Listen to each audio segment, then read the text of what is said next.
Good morning, everyone. Good morning, and welcome to this virtual event commemorating cooperation between the Caribbean Export Development Agency and the Caribbean Center for Renewable Energy and Energy Efficiency, CCREEE. My name is Safia Vital, and I will be your moderator this morning. I am a part of the project preparation facility at the CCREEE. So this morning's proceedings will be short, but promise to be very sweet. We hope that through the remarks today, that you catch a glimpse of the critical and impactful work that will result as these two organizations join forces to grow businesses through sustainable energy.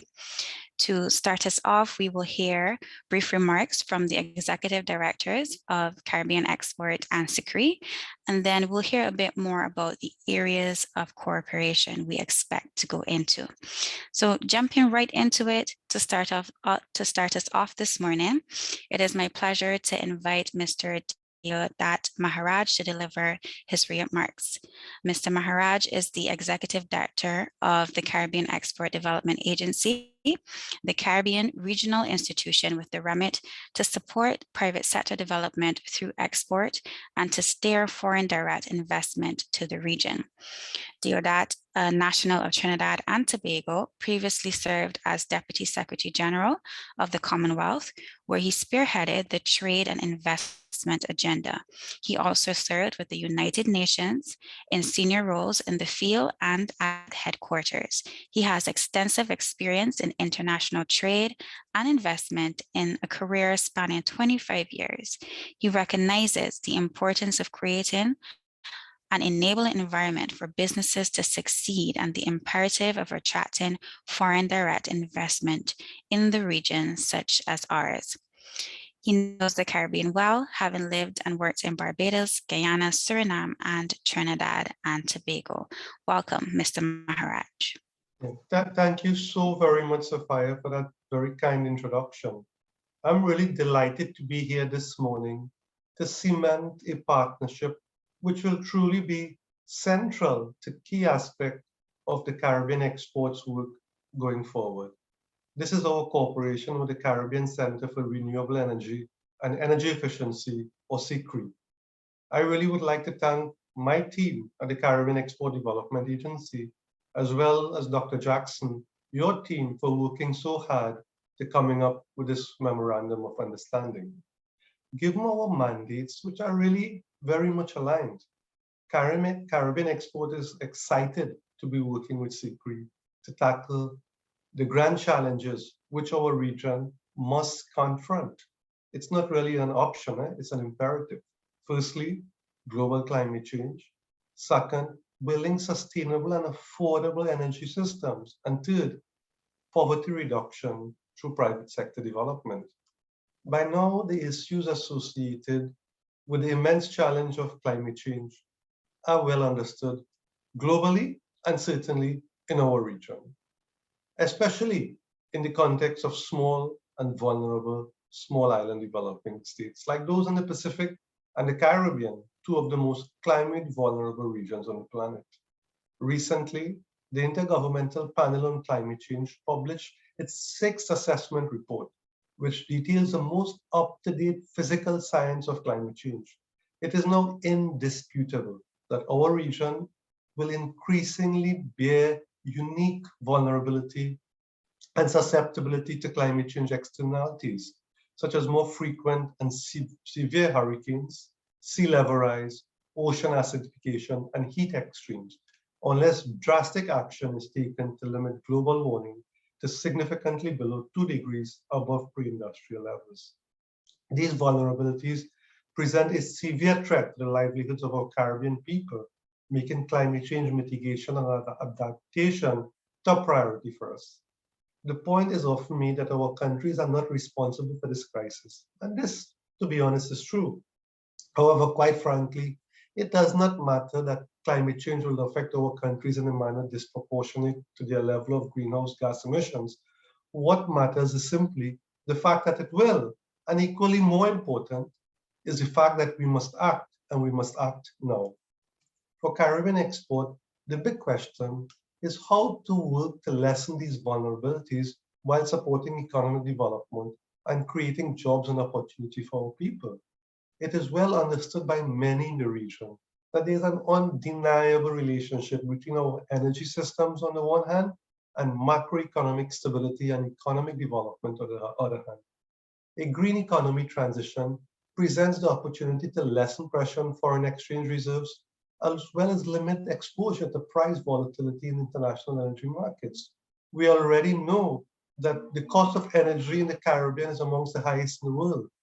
Equally important, the transition has the potential to spur economic growth by lowering the marginal cost of energy for the private sector, as well as lowering overall energy intensity. Perhaps what is not spoken about enough are the potential opportunities for the growth of the private sector on the supply side who deliver products and services. In 2020, the International Labour Organization and the Inter-American Development Bank did a study, and they estimated that decarbonization in the Caribbean will result in the creation of an estimated 400,000 precious jobs, much needed more than ever in the Caribbean. Additionally, the International Renewable Energy Agency estimates that for every US dollar invested in energy transition, an additional US 93 cents, or almost the same dollar, of GDP growth will occur above the business as usual scenario in the region. However, the reality is that a green economy transition is highly capital intensive, requiring mammoth amounts of investments combined with the redeployment and in some cases, the destruction of conventional energy assets. It will also require technology transfer, the development of technological capabilities, and the strengthening of our business ecosystems to support the private sector work. So in other words, there's much to be done. Given these requirements, we at the Caribbean Export Development Agency, we recognize and understand that we can't do this. Certainly, it's not, we don't have the core competences as an individual agency, nor can just mere combinations of institutions work. We must work across the board with regional institutions like CCREEE with a long and outstanding track record of work in this area and with technical competence. So we bring our access to the private sector, our access to technical expertise in terms of foreign direct investment, our links and connections with the business support organizations. And when we complement these connections with the technical expertise and access of CCREEE, I think together we can get results that ordinarily we wouldn't be able to get if we had to act as single and independent institutions. So in other words, together we are stronger, and that's why I'm particularly pleased with this partnership. I mean, I've met Dr. Jackson and I've enjoyed engaging with him, but equally important, if not more important, I am really impressed by the commitment of Dr. Jackson and his people to advance agenda. And I believe that given this emphasis on partnerships, that together, once we work together, we will be much more effective and we will be much stronger, delivering solutions to our businesses as we seek to develop a truly transformational agenda for our region that can not only be resilient to climate change, but can create a resilient Caribbean and create jobs and opportunities for our people. So I'm really delighted with this partnership. I'm quite excited to doing concrete and practical things to support our businesses, create jobs and opportunity for our people. So thank you so very much. We are committed to this partnership and we are committed to this agenda. Thank you again. Thank you so much, Mr. Maharaj.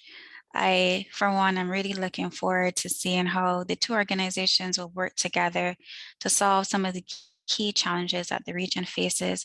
As you mentioned, climate change, how we can implement sustainable, affordable, and resilient energy systems, and how we can reduce poverty, particularly through private sector development. So now I am happy and pleased to welcome the Executive Director of the CCREEE, Dr. Gary Jackson, to deliver his remarks. Just read a short bio for him. He is on a mission to increase awareness and development of renewable energy and energy efficiency agenda within the Caribbean region. As CCREE's executive director, Dr. Jackson leads the implementation of CCREE's 3 main priority areas. These include creating an expert knowledge base, optimizing technological solutions through tool development, and transforming the region by utilizing sustainable energy as a means to advance the well-being of at-risk and vulnerable people groups. Appointed to the post in October of 2018, Dr. Jackson holds a Doctor of Philosophy degree in Mechanical Engineering and a Master of Science degree in Project Management, both from the University of Birmingham, United Kingdom. He also holds a Bachelor of Science degree in Mechanical Engineering from the University of the West Indies, St. Augustine campus. He's a registered engineer in Jamaica, a member of the Association of Energy Engineers, a certified energy manager, and a member of the Society of Automotive Engineers. So welcome, Dr. Jackson. Thank you so much, Sophia, for those kind words. And thanks for being here. Thanks to the team. Thanks for Caribbean Export and Development for this partnership. Mr. Marad, thank you so much. As you mentioned, we met, and I see your passion for supporting the transformation of the region into one that is more sustainable.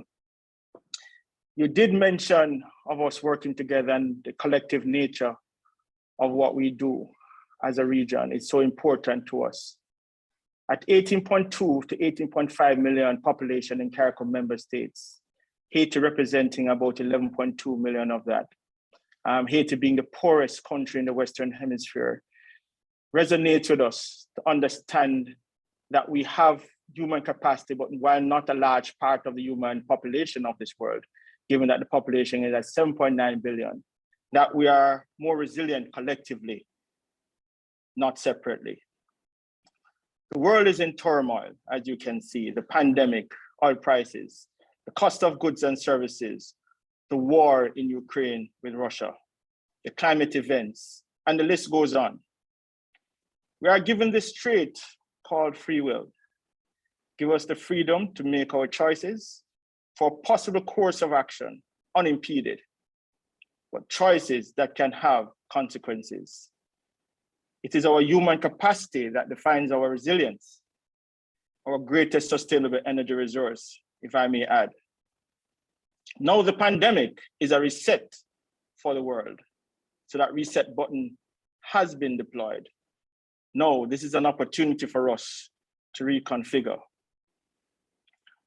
So our people is a critical part of the work that we do. And this partnership is going to even further that cause as we look to work collectively. We have to develop our human capacity for the transformation to happen and for this energy-rich transition to become a reality. The policy framework that we set is going to be important to support all actions that are required for this transition to happen. And in particular, this type of partnership that is being forged today will definitely benefit from such policy reconstruction or reconfiguration. It is a foundation of the appropriate legislation and regulatory construct that will create an enabling environment for these type of interventions of sustainable energy and these partnerships to be supportive of our member states. We will need to have an appropriate plan that will help to guide from those, that will be guided by those policy framework. The appropriate plan that will consider resilience and sustainability is going to be important, and that will be established with a suite of projects that this partnership and other partnerships will actually develop. The projects that we work on will be guided by those plans and also guided by those policies, and also be deployed by the people that we train. The projects will be developed and deployed and are adequately informed by the knowledge and data that we gather to develop them. But key to all of this is the partnerships. Interestingly, the Sustainable Development Goal number 17 refers to partnerships that I believe encompass the other 16, because all 17 would have to be accomplished for us to meet those goals. And it's important that partnerships, as the last one, is like the foundation that everything sits upon. So our sustainability and resilience depends on it. We depend on each other. And it's important for us to recognize the importance of partnerships as we are demonstrating today. One important fact in terms of our size again, in terms of our 18.2 million to 18.5 million population, is that our small, medium enterprises contribute in our small economies about 60% of our GDP. And that tells you that we have to pay special attention to these small and medium enterprises as we develop our energy transition going forward. Sometimes when we speak of resilience and sustainability in the electricity sector in particular, we seem to focus a lot on generation and the transmission and distribution hardware, and not recognizing the demand is also of great importance to our resilience and sustainability going forward. Let us consider this as an energy system. Any part of the energy system that is disconnected, the demand, the wires that connect it, and the supply, the system collapses.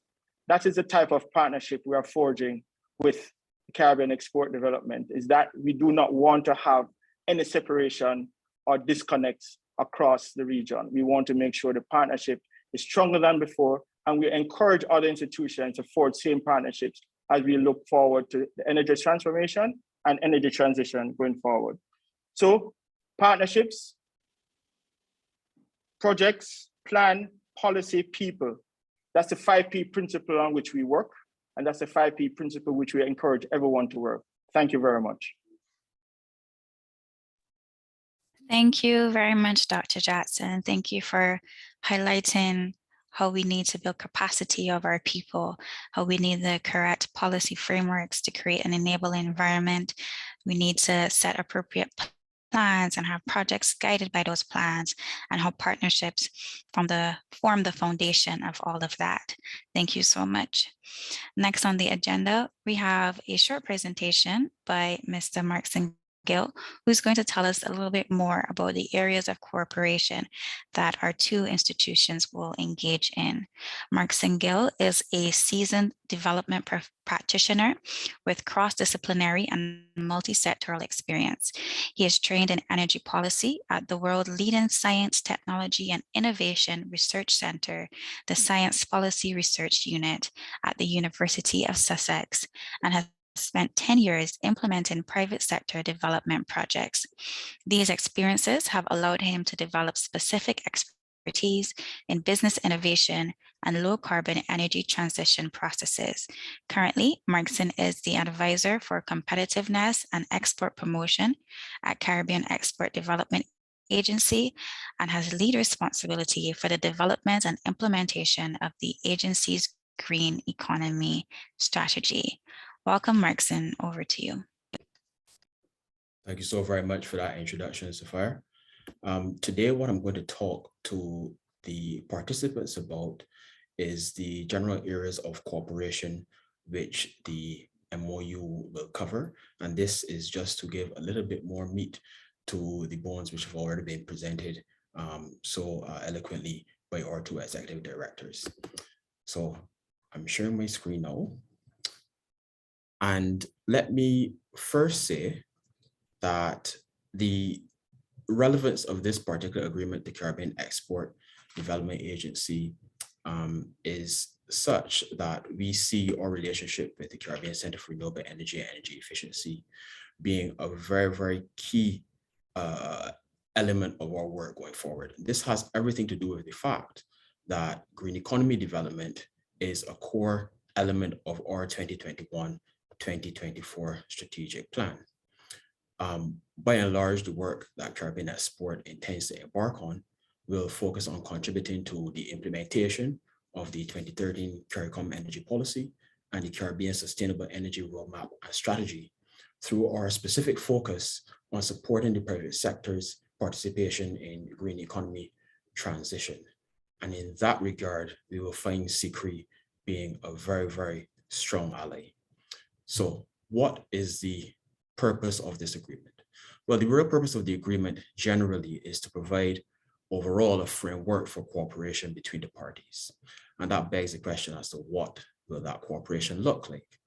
Generally, the cooperation will focus on technical assistance projects to promote energy efficiency and renewable energy capacity building for the private sector. And at this point in time, we'd also like to let you know that Caribbean Export, notwithstanding this MOU, has been in cooperation with the Caribbean Center for Renewable Energy and Energy Efficiency for quite some time now. We've been working very, very closely on already ongoing projects for about 1.5 years now, but I will speak to those projects a little bit later. But generally, the cooperation on technical assistance will cover climate resilience. It will deal with issues of energy access, sustainable buildings, knowledge management and transfer, sustainable industry and business, finance, project support, and capacity building for the private sector. And we'll also focus on e-mobility as well. However, what we'll also focus on is the development of firm-level capabilities for businesses providing renewable energy and energy efficiency products and services. And you'll recall that I mentioned that our work will focus on implementing the existing energy policy and the sustainable energy roadmap and strategy. And from our point of view, it is very, very crucial that we support the work of small, medium-sized enterprises who will actually be involved in the provision of services such as engineering, procurement, construction services, energy services companies, etc., because we view these particular companies as very, very crucial to accomplishing the energy transition that we want to see. And finally, of course, a key component of our work with CCREEE will be information sharing. Of course, CCREEE would have a very large repository of information when it comes to the sector with the knowledge hub that CCREEE has built. And likewise, Caribbean Export, through our work over the last few decades, has a massive amount of information that be vital to both organizations as we go forward, trying to cooperate to accomplish this energy transition. So those are the broad areas. I spoke earlier to existing projects that we are already implementing. Currently, Caribbean Export Development Agency is working with CCREEE to implement a virtual solar photovoltaic project development course. And we have been working on this for several months now, perhaps close to a year. And the purpose of this course is to fill the gaps with project developers in the region to enhance their capacity to deliver on solar PV projects in particular. And that work will conclude sometime this year, and this will be available to the public at that particular point in time. Currently, Caribbean Export Development Agency is also working on building out partnerships with interlocutors in the Bahamas, as well as our colleagues in St. Lucia as well, because we want to deliver some energy management workshops, which will be focusing on the low-hanging fruit of energy efficiency. So those workshops will deal with ISO 50001 energy management. And of course, Caribbean Export has engaged with the CCREEE to help us conceptualize and implement those workshops in an effective manner.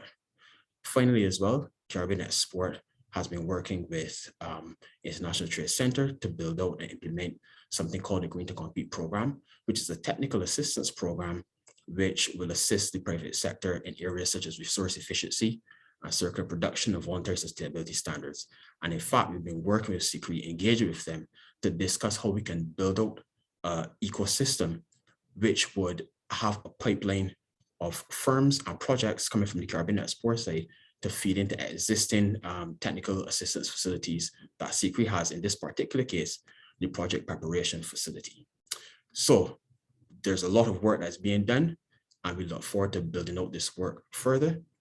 And Safar, I thank you for your patience with this. I know I went a little bit over what was discussed, but I just wanted to let everyone know the full breadth of work that's being undertaken. So thank you to everybody, and back over to you, Safar. Thank you, Markson. I think that we are all looking forward to seeing the projects and initiatives that will emanate from this corporation in key areas, as you highlighted, for example, e-mobility, sustainable industry and business, capacity building, and finance and project support. And ladies and gentlemen, this brings us to the end of today's proceedings. Thank you so much for joining us today. And a special thank you to the Executive Directors of Caribbean Export and CCREEE, Mr. Maharaj and Dr. Jackson, for your insightful remarks to really set the stage for us to really think about how these two organizations will cooperate together and the great work that we will continue to do together. So again, thank you so much attendees for joining us. Be sure to look out for more from Caribbean Export and CCREEE as we dive into our cooperation to grow businesses through sustainable energy. So thank you again and have a great morning, everyone. Thank you so much, Sophia. Thank you so much, everybody. Thanks, everybody. Goodbye. Bye. Goodbye. Thank you. Bye. Bye-bye.